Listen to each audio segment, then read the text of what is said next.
warahmatullahi wabarakatuh.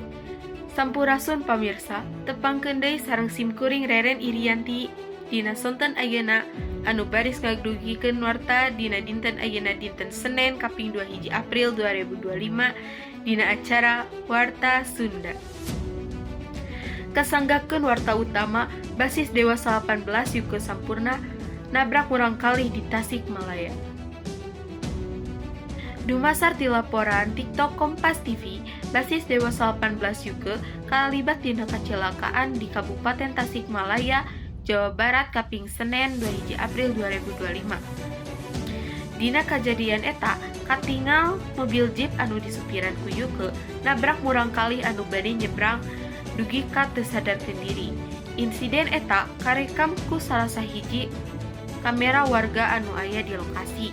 Dugikeun ka viral di sosial media.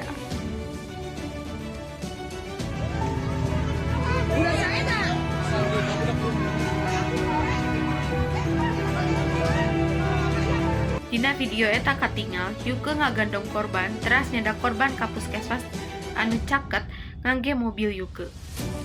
Kasat Lantas Polres Tasik, AKP Iwan Sujarwo, ngungkapkeun oge kacelakaan anu ngalibatkeun Yuke kajadiana di Jalan Tasikmalaya Pangandaran, leuwih tepatna di Kampung Sindang Raja, Cikalong, Tasikmalaya.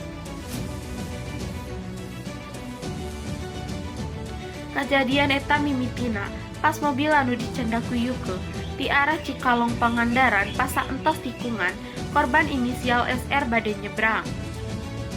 Ku sabab jarak tos caket, korban inisial SR katabrak ceuk Iwan dina dinten Senen 2 hiji April 2025.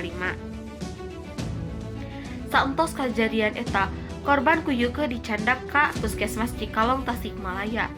Iwan nambihkeun bahwa kejadian kecelakaan anu ngalibatkeun Yuke tos dibereskeun ku cara musyawarah kekeluargaan.